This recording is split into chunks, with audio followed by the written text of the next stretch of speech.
ninawapenda, ninawadhamini katika jina la Yesu. Amen. Ninawasema hivyo kwa sababu hivyo ndivyo ilivyo moyoni mwangu. Hata kama ungekuwa na uwezo wa kupasua na kuona, ungekuta kwamba ninapenda washiriki wa Kapteni. Pray. Kesha. Na mwaka huu tumeinjili all over country. Kuna imani inaitwa iende mbele, injili iende mbele. Mnaijua? Mliipanga? Inaenda aje twende? Iende mbele, injili yo iende mbele. Iende mbele, injili ya Yesu iende mbele. Ndio maana tunasema iende mbele. Hapo. Ngoja. Rudi hapo, ndio maana. Ndio maana tunasema Ngoja tena. Rekebisha. Ndio maana. Ndio maana tunasema Correct. Wengine wanasema ndio maana tunasema, msiseme ndio maana ninasema iende mbele. Iende mbele, injili iende mbele. Iende mbele, injili ya Yesu iende mbele. Iende mbele, injili iende mbele. Iende mbele, injili iende mbele. Ndio maana ninasema iende mbele. Ndio maana ninasema iende mbele. Lakini inasonga mbele injili ya Yesu. Kuna mwingine aliye na maiki nyingine?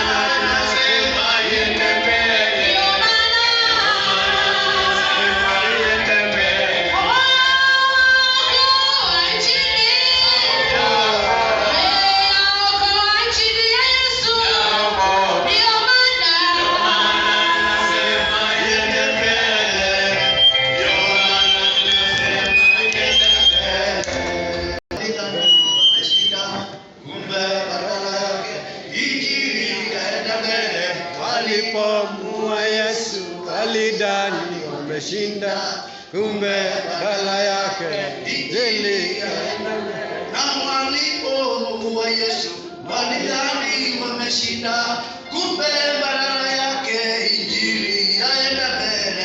Walipomua Yesu walidhani wameshinda, kumbe badala yake injili ikaenda mbele. Na injili ikaenda mbele.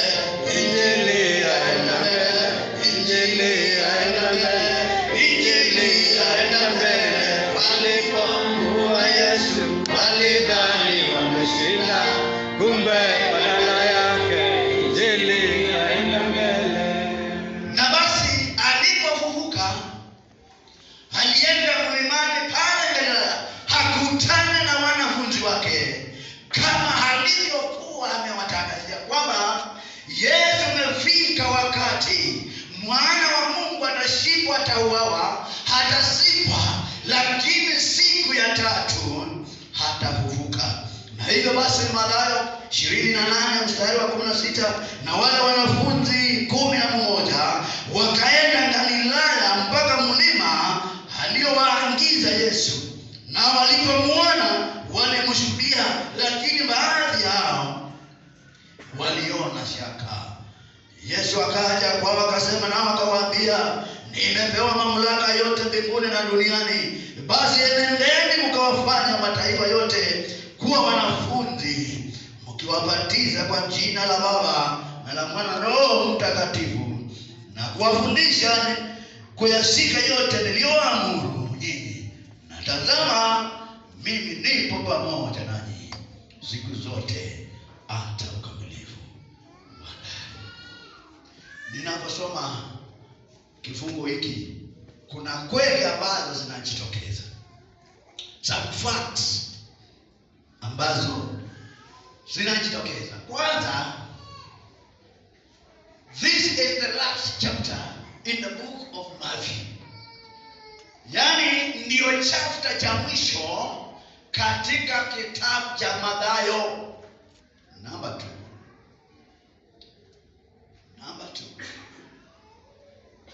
Ndio chapter ambacho Yesu anapeana angizo la mwisho. Maana after hapo alienda mbinguni. Nafasi ya 3. Ndio chapter ambacho kinaeleza na kuongea mwisho wa huduma Yesu. Mambo matatu ambayo inaonekana kwa hicho chapter. Sasa hizo ndio point zangu. Na basi akapeana agizo, what we call biblical mandate, kwa wanafunzi wake baada ya kuvuka ili aende, akawaambia ninaenda, lakini I command you, I commission you, I direct you. Na yeye akaenda. Sema wakati mwingine kwamba maneno ya mwisho ni ya muhimu sana.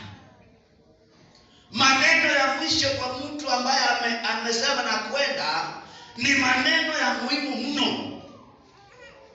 Lazima wale ambao wameachiwa haya maneno wayatekeleze. You cannot debate about them. Hamwezi kuargue kuyahusu, hamwezi kuyabadilisha. What you can only do is to implement. Just implement. Kwa sababu hawezi kubadilisha. Ni kama kuandika wili, yaani kuweka mambo vile ungetaka ifanywe wakati wewe haupo. Na akasema, na akapeana, hakuuliza. It is not a suggestion. It is a command. It is a directive. Ni amri. Marching orders in a navy. Na hivyo basi, kwa sababu aliamuru, we cannot debate about it. Hatuwezi kuanza kuulizana. Kile tunaweza kufanya ni kutekeleza tulioamriwa. Swali kwetu, kwa kila mmoja wetu, what are you doing about this mandate? What am I doing about it? How am I involved in fulfilling this mandate? Ninahusika namna gani katika hali ya kutekeleza amri hii? Wewe unahusika namna gani katika hali ya kutekeleza amri? Maana ni amri. Unaitekeleza kwa njia gani? Unaitekeleza aje? Yesu alipewa oda. Ni jambo moja kupewa amri, na ni jambo lingine kutimiza hiyo amri. Unatimiza hii amri kwa njia gani? Basi niruhusu nilete mambo matatu ambayo wewe na mimi tunaweza kutekeleza amri ya maana kama hii, amri tuliyopewa. Na nashukuru Mungu, kanisa letu linaendelea kutekeleza na kutuhusisha na kukuhusisha wewe katika kushiriki kutekeleza amri. Na ndio sababu kanisa limeweka safari 2 kwa mwaka, wiki ya kwanza mwezi wa 5 na wiki ya kwanza ya mwezi wa 10, katika hali ya kusaidia washirika kutimiza na kutekeleza amri tulioachiwa. How best are you fulfilling this biblical mandate that was given to you and to me by the Master himself. Jambo la kwanza ambalo tunaweza kufanya kwa sababu ya missionary yetu ni kuombea wa missionary. Praying for our missionaries. Kuna watu wako Bokoma, kuna watu wako Marsabit, kuna watu wako Turkana na vingine sehemu kame. Ni lini mwisho ulikumbuka na ukaombea missionary? Hata kama kujui kuoni, siku gani ulifungwa na ukasema ninaombea missionary pahali walipo, ili Mungu awape neema ya kutosha, ili Mungu awafungulie njia kueneza injili kwa niaba yako na mimi. Paulo akaongea na kanisa la Waefeso katika Waefeso 6 na akawaambia, I put a request to you, a prayer request. Akanena na kanisa hakiwa mmissionary, alijua anahitaji support ya kanisa, alijua anahitaji kanisa katika hali ya kupeleka injili, na akawaambia katika Waefeso 6 mstari wa 18, 9 na 20. Waefeso akawaambia, kwa sala zote na maombi mukisali kila wakati katika roho, mukikesha kwa jambo hilo na kudumu katika kuwaombea watakatifu wote. 19. Pia na kwa ajili yangu mimi, ili nipewe usemi kwa kufumbua kinywa changu, ili nihubiri kwa ujasiri ile siri ya injili. Akawaambia, ombeeni watu wote watakatifu, lakini mimi pia I present myself to you. Pray for me, ili Mungu anisaidie ninapofumbua kinywa changu nikanene neno la Mungu. Akahusisha kanisa katika hali ya kupeleka injili. Akawaombea akawaambia, msimame na mimi katika maombi, muniombee. I need your prayers. Hao missionary wanahitaji maombi yako, wanahitaji maombi yetu kama kanisa. Mtu ameenda mahali pangumu, ameenda na jamii yake pale. Sijasikia kuzaliwa mahali anatuma hapo kama missionary. Na kuna changamoto nyingi mno wanazozipitia, lakini kwa maombi watapewa nguvu ya kuendelea kupeleka injili. How frequent, how regular do you pray for missionaries? Inanikumbusha kuna wakati mimi niwaambia niombee, hata hizo wakati nilikuwa na mkutano wa viongozi. Niwaambie niombee. Nina ndoto la kanisa hili. I need your support in terms of prayers. How faithful have you been praying for me? How faithful have you been praying for any missionary? They need our prayers. Ili Mungu awasaidie, awapee afya njema, awapee kibali mahali wako wanatumika, ili waendelee kufanya kazi pasipo na changamoto nyingi, maana changamoto zipo. I want to appeal to all of us, tuwe na culture ya kukumbuka missionaries wetu. Tunapoomba hapa kanisani, tunapoomba manyumbani, tunapoomba kwa mitaa, tunapoomba kwa vikundi, tukumbuke kuombea missionaries wetu, because they are there on our behalf. Wameenda mahali wewe ungeenda kupeleka injili, lakini wakaenda ili ubaki ukiwaushikilia kwa maombi.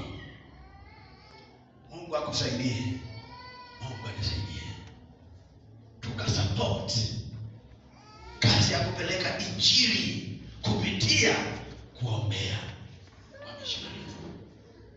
Point number 2, yeye tutawaombea, lakini jambo la pili, tuwatembelee ili tuwatie moyo mahali wanafanya kazi, tukajiassociate na ile hali wanapitia wakiwa kule.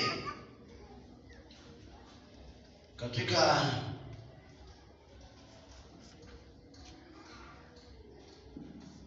kabla ya kuwatembelea, niruhusu nirudi nyuma kidogo. Katika point ya kuombea, unaposoma Wathesalonika wa pili 3 na mstari wa 1 na wa 2, still the first point. Wathesalonika wa pili 3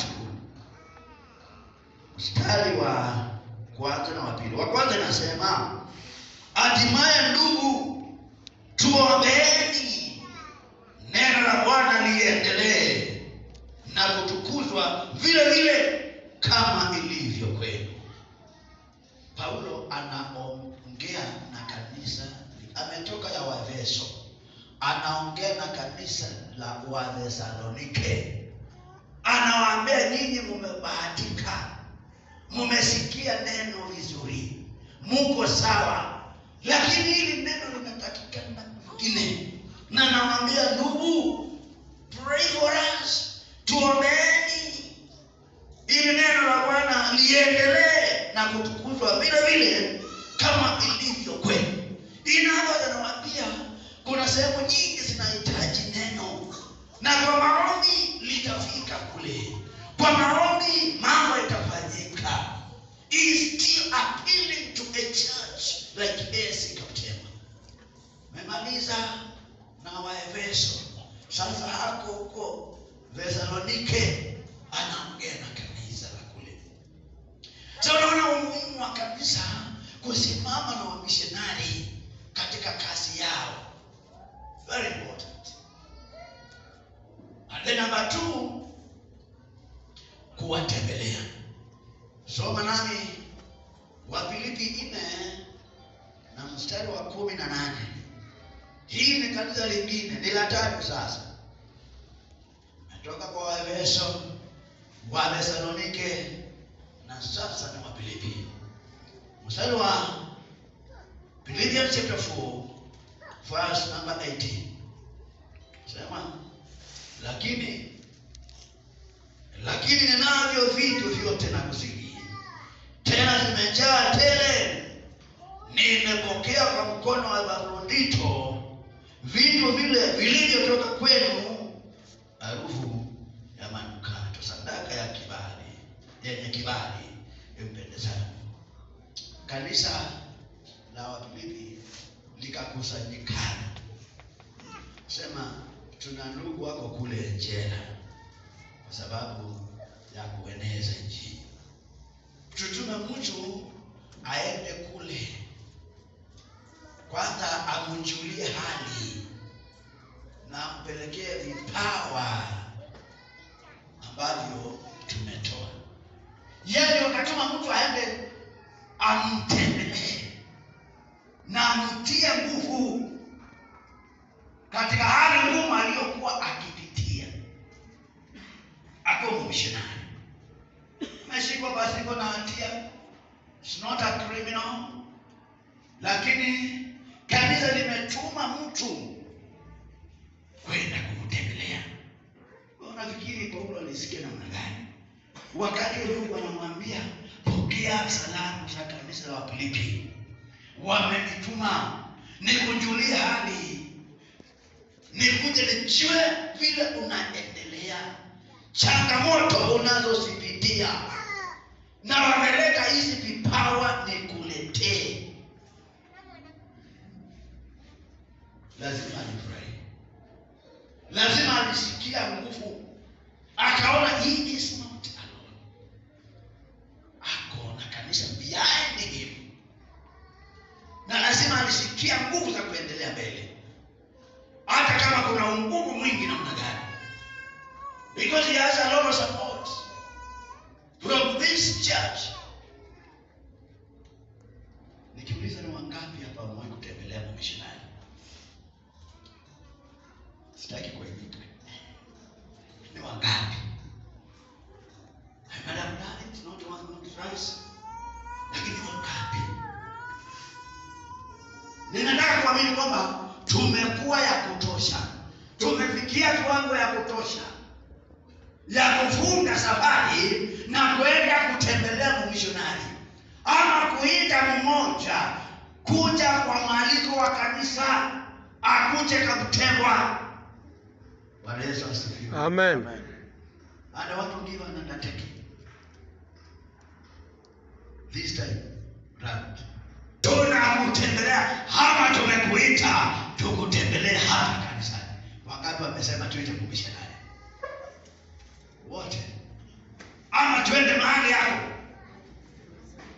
Mwingine anasema hapana, tuanze na kumuita. Maana Pokoma ni mbali, Mazambeni ni mbali. Yaani nasikia unasema ni rahisi yeye kukuja kuliko watu 10 kuenda. Si ni rahisi yeye? Nasikia tena hata hiyo kazi ikusaidie. Kama sio mwezi wa 10, mwezi wa 5 mwaka ujao, kwa mapenzi ya Mungu, tulete missionary atutembelee, atueleze vile wana experience kule kwa field. I know stories zingine hawezi sema, maana wanaambiwa hata kama unapitia mambo gani usiende kuyasema sana, muwe na kiasi, maana kuna changamoto nyingi. Wanatarajia kanisa iwasimamie kwa mahitaji yao kwa siku 2 kwa mwaka au best. Sitakula na kunywa. Tunafaa watoto wetu wanaenda kusoma, kila familia zao wanaishi namna gani? Kuna uwezekano wameenda siku bila chakula? Yes, not once. Hiyo tuachie hapo. Mambo matatu ambayo unaweza kushiriki katika hali hii ya kueneza injili, kwa sababu ni amri. Ya kwanza, waombee. Ya pili, watembelee. Na ya tatu,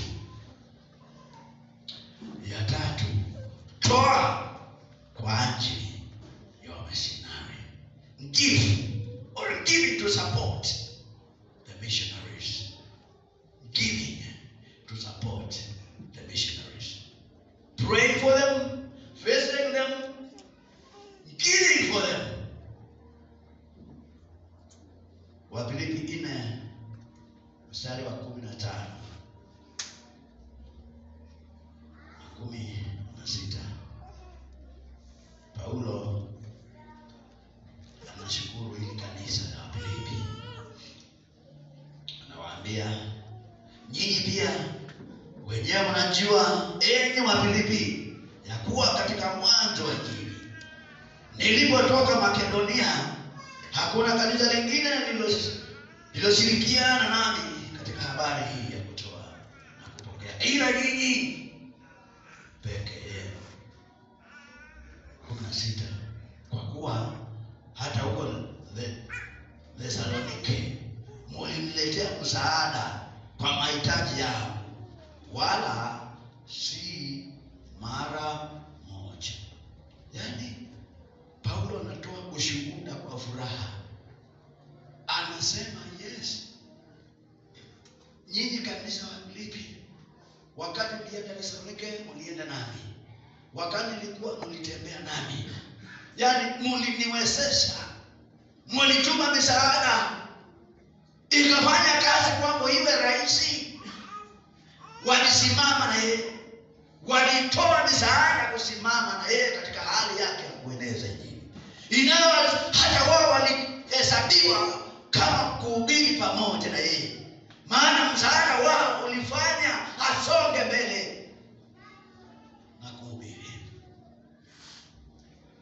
Kanisa hili linasifiwa sana. Mapato yake yalikuwa ya chini, lakini linasifiwa sana kwa ukarimu wa missionari. Unaposoma Korintho wa pili 8, 2 Corinthians chapter number 8,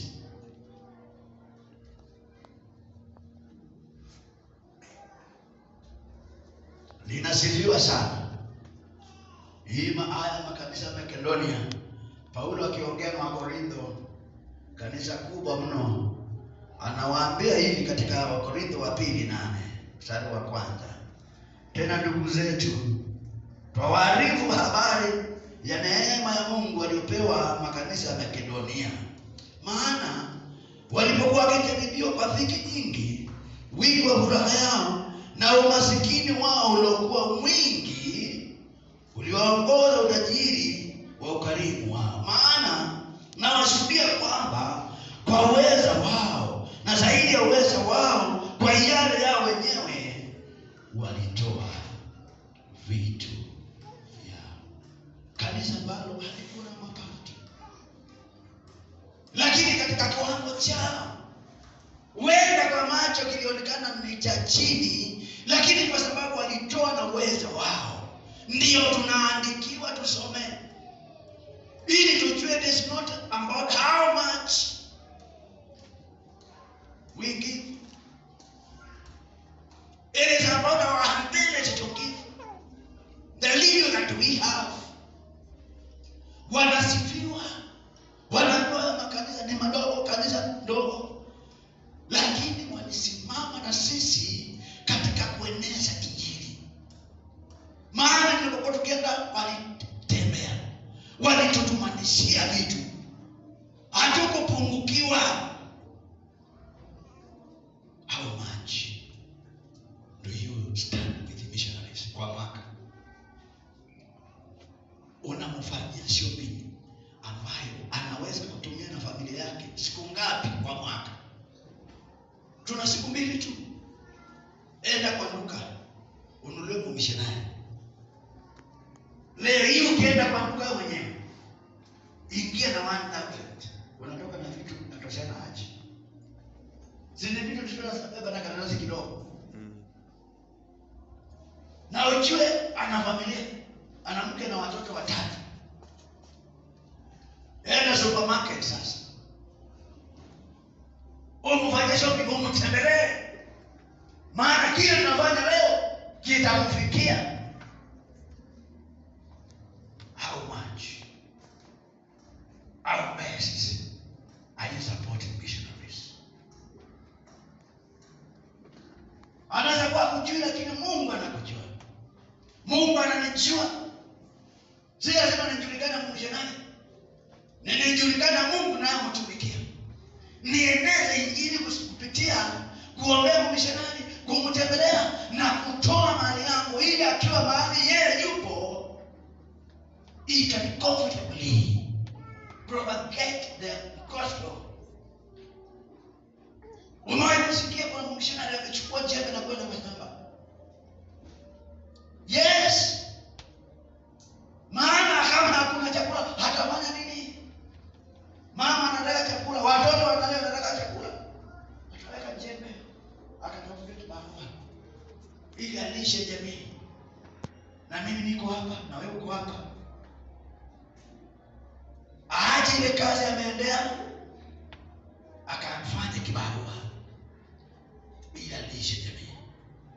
Maana wanamwitisha chakula, wamenarukiwa, wanahitaji nguo. How best are you supporting missionaries? We can do it right from here, kupitia kwa kuombea, kupitia kwa kuwatembelea, na kupitia kwa kutoa bahasha zetu na kuwatumia misaada. Juzi wakati wa kesha, wale walikuwa wanajua hivi, na akauliza